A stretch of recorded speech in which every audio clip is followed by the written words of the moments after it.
सरकार में मुख्यमंत्री होने के बाद तकरीबन 8 महीने की कोटा जैसा ऐसा बड़ा और कड़ा कानून बीएसपी सुप्रीमो ने बनाया था राजा भैया को केवल दंडित करने के लिए। उसका जो केस वापस लेने के लिए 8 महीने का लंबा समय लगा था। तो युवाओं को किस तरीके से कर देना है, युवाओं को किस तरीके से संजय किस तरीके से बढ़ाना है राजनीति में। संजय देखिए, पूरा परिवार इस वक्त रो रहा है और शोभित भी हमारे साथ मौजूद हैं। शोभित, पूरा परिवार रो रहा है, दुख की घड़ी है पूरे परिवार के लिए, वो भावुक क्षण, क्योंकि कई दिनों से मुलायम सिंह यादव की तबीयत ठीक नहीं थी और आखिरकार वो काल के गाल में समा गए। शोभित, ये परिवार के लिए भी बहुत मुश्किल भरा क्षण है।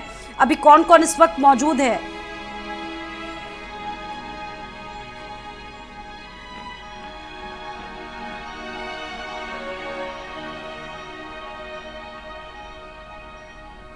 फिलहाल शोभित से हमारा संपर्क नहीं हो पा रहा है। संजय हमारे साथ लगातार मौजूद हैं।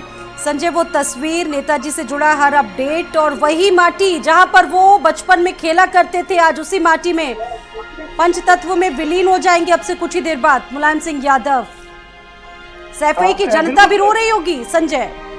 बिल्कुल सर, मैं बताऊं आपको कि नेताजी के देहांत के बाद जमीन पे ही नहीं आसमान भी रो रहा है। और कल भी जिस तरीके से मौसम नम था, लगातार बारिशें हो रही थी, आज भी वही दृश्य देखने को मिल रहा है। सड़कों पर लोगों की आंखें नम है तो आसमान में कहीं न कहीं ऊपर वाला भी नम है। और ऐसे व्यक्ति के व्यक्तित्व को वाले व्यक्ति को जब ऊपर जाना होता है तो कहीं न कहीं वो आसमान भी रोता है। और यही वजह है कि आज देखने को मिल रहा है कि मंच पर उनके परिवार के सभी लोग मौजूद हैं, सभी की आंखें नम है। चाहे अखिलेश यादव की बात कर लें, प्रतीक यादव की बात कर लें, शिवपाल यादव की बात कर लें या फिर धर्मेंद्र यादव समेत तमाम और जो उनके परिवार के राजनीतिक लोग हैं, जो नए यंगस्टर हैं, वो सब वहां पर मौजूद हैं। तो ये तस्वीरें बयान कर रही है किस तरीके से पूरा कुनबा आज दुखी है और कहीं न कहीं बड़ा संकट इस परिवार के ऊपर आया है। जिस व्यक्ति ने पूरे प्रदेश को, पूरे देश में एक सूत्र में बांधने का काम किया हो, पिछड़ों और दलितों मजलूमों को एक करके उन्हें न्याय दिलाने का काम किया हो, आज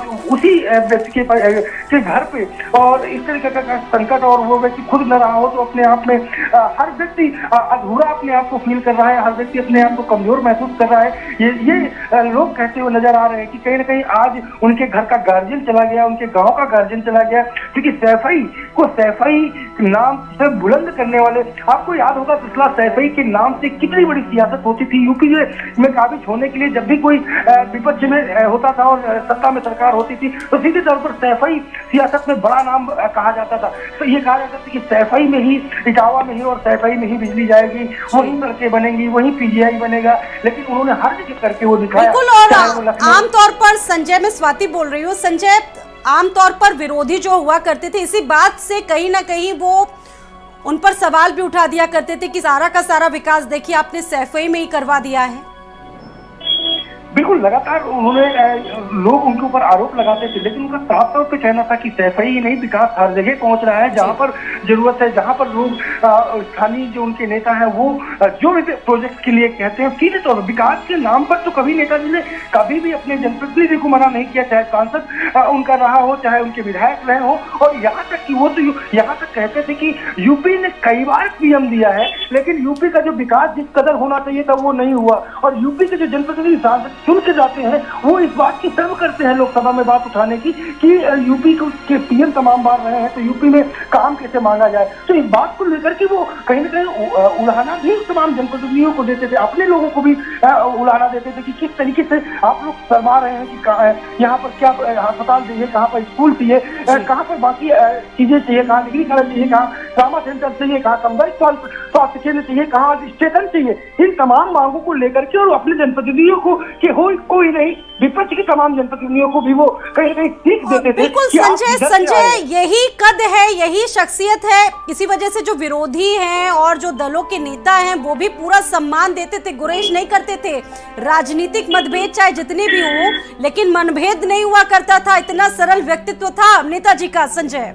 बिल्कुल साहब, जिस तरीके से अभी आज मैंने कई विपक्ष के नेताओं से बात की, अदिता बोगड़ा जो कि बीजेपी के सांसद है वो पहुंची थी, रास्ते में उनसे ही मुलाकात हुई। उन्होंने कैमरे में बात करी कि नेताजी का कद उनके पिताजी के बराबर था, पिताजी की तरीके से वो ट्रीट करते थे और उनको देखते हुए वो सियासत में उतरी थी, लेकिन जिस हिसाब से वो राजनीति करते रहे, आज बहुत कम ऐसे लोग समाज में बचे हुए हैं जो मतभेद तो हो सकता है, लेकिन सियासत में मनभेद करके कभी भी इस तरीके की चीजें उन्होंने नहीं की। और कहीं न कहीं उनकी भी आंखें नम थी, क्योंकि वो पारिवारिक रिश्ते बहुगुणा जिसे नेताजी के रहे हैं, और ये खुद घर जाते रहे और रीता बहुगुणा जैसे खुद बड़े पारिवारिक जो परिवार से आती हैं, तो ऐसे में।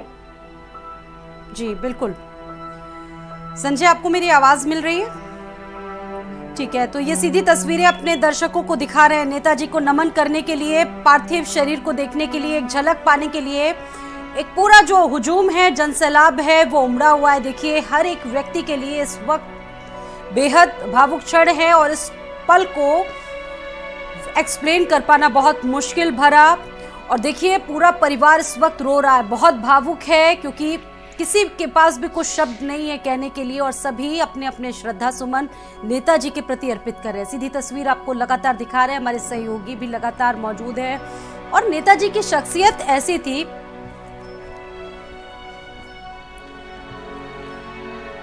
कि सभी आज नेताजी को नमन कर रहे हैं। पूरा देश नेताजी के लिए अपने श्रद्धा सुमन व्यक्त कर रहा है। और संजय हमारे साथ मौजूद हैं। संजय, सभी बारी बारी से लोग नेताजी के अंतिम दर्शन कर रहे हैं, बहुत सारे लोग मौजूद हैं इस वक्त, क्या तस्वीर है संजय? बिल्कुल काफी लगातार लोग अंतिम दर्शन कर रहे हैं, क्योंकि अंतिम दर्शन के लिए 3 बजे तक के लिए रखा गया है नेताजी के शव को। और अब लगातार लोग उसमें जो मेला मैदान है, मेला मैदान से नुमाइश ग्राउंड में जिस तरीके से उनका शव को रखा गया है, तो अंतिम दर्शन करने के लिए लोग उमड़ रहे हैं। पार्टी के लोग हैं, गैर राजनीतिक लोग हैं, समाज के संगठन के लोग हैं जो समाज के लिए, एनजीओ के लिए जो काम करते हैं, क्षेत्र के तमाम लोग आए हुए हैं, तमाम सरकार के जो भी सांसद और लोकसभा सांसद हैं वो पहुंच रहे हैं। तो ये माहौल जिस समय जिससे भी किसी की सारी तस्वीरें आपको दिख रही है, माहौल कहीं न कहीं अपने आप में गमगीन माहौल है। सबकी आंखें नम है, पक्ष हो विपक्ष हो, सब नम आंखों से उन्हें केवल और केवल विनम्र श्रद्धांजलि दे रहे हैं। और सबकी मुख में या जुबा पे यही एक दुआ है कि नेताजी को भगवान आत्मा को शांति दे, परिवार को शक्ति दे, दुख की घड़ी में उन्हें इस दुख को सहने की सहन शक्ति दे। तो सबके जुबा पर यही और जो बातचीत है वो चल रही है, और मेला मैदान से लेकर के सड़क लबालब लोगों से भरी हुई नजर आ रही है। स्वाति, समाजवादी पार्टी के पूर्व संरक्षक, पूर्व मुख्यमंत्री मुलायम सिंह यादव का निधन हो गया है और आज डिप्टी सीएम ब्रजेश पाठक भी सैफई पहुंच रहे हैं। सर, किस तरीके से देख रहे हैं इस पूरी क्षति? मुलायम सिंह यादव जी का निधन हम सबके लिए अपूर्णीय क्षति है। प्रदेशवासी दुखी हैं और हम सब उनके अंतिम संस्कार में भाग लेने के लिए अभी सफाई जा रहे हैं। सर, पार्टी के साथ साथ, समाजवादी पार्टी के साथ साथ भारतीय जनता पार्टी के शीर्ष नेता पहुंच रहे हैं, तो कहा जाए कि जो व्यक्तित्व था सर। उत्तर प्रदेश एक बड़ा परिवार है और इस परिवार में जब दुख के क्षण है तो भारतीय जनता पार्टी प्रत्येक परिवार के साथ दुख के क्षणों में साथ खड़ी रहती है। आदरणीय मुलायम सिंह यादव जी तो बहुत बड़े नेता थे। हमारी पूरी पार्टी दुख की छड़ी में आदरणीय मुलायम सिंह यादव जी के परिवार के प्रति समाजवादी पार्टी के लिए एक बड़ी क्षति है। देखिए, उत्तर प्रदेश के बड़े नेता थे वो, और सामाजिक क्षेत्र में उन्होंने बहुत बड़ा काम किया है, और हम सब उनके निधन से दुखी हैं और अंतिम संस्कार में भाग लेने हेतु जा रहे हैं। बहुत शुक्रिया सर। हमारे साथ डिप्टी सीएम ब्रजेश पाठक थे। अब से कुछ ही देर में वो सैफई निकल रहे हैं मुलायम सिंह यादव के अंतिम संस्कार में शामिल होने के लिए। लखनऊ से वीडियो जर्नलिस्ट पवन के साथ संदीप खेर, भारत समाचार। समाजवादी पार्टी के संरक्षक, पूर्व मुख्यमंत्री मुलायम सिंह यादव हमारे बीच में नहीं है, इसी में हमारे साथ बात करने के लिए मौजूद हैं कुमार विश्वास जी। सर, किस तरीके से देख रहे हैं इस क्षति को आप? देखिए, ऐसे समय में जब पैराशूटर्स जो राजनीति में प्रतिष्ठित किए जा रहे हों, जब प्रबंधकों को, मैनेजरों को राजनेता बनाने की कोशिश पार्टियां कर रही हों, ऐसे समय में एक ऐसे नेता का अवसान जो हेलीकॉप्टर से उड़ते समय ये पहचान लेता था कि इस नहर के इस किनारे कौन से गांव है और इस किनारे कौन से गांव है, उनका जाना बहुत ही बड़ा खालीपन है, बहुत बड़ा रिक्तता है। और एक ऐसा आदमी जिसने उत्तर प्रदेश को पूरे पैरों से अपने नापा हो, एक छोटे कद का बड़ा आदमी गया है, तो बड़ा नुकसान है। उनकी आयु 80 पार कर चुकी थी, लेकिन घर के सब लोगों का मन रहता है, हम सब का भी मन रहता है कि एक बुजुर्ग आंगन में रहे तो उसका साया रहता है, उसका अनुभव रहता है। उनका अनुभव देश के भी काम आ सकता था और उनके पुत्र के और उनकी पार्टी के काम आ सकता था। मैं अखिलेश जी को भी, उनके पूरे परिवार को भी। और कल मैं जब आ रहा था तो मैंने देखा कि इटावा के रास्ते तक जिस तरह गांव के लोग सड़क पर खड़े हुए थे, ये जन नेता की पहचान होती है कि कितने लोग याद रखते हैं। सर आप अभी लखनऊ जब आए थे, इसके पहले की अगर बात करी जाए तो मुलायम सिंह यादव के साथ सर आपने मंच भी शेयर किया था। कुछ ऐसे सर संस्मरण हो जो आपको अब इस याद करते समय सर आप भावुक होते हो, जिस तरीके से मतलब उनका जो टच था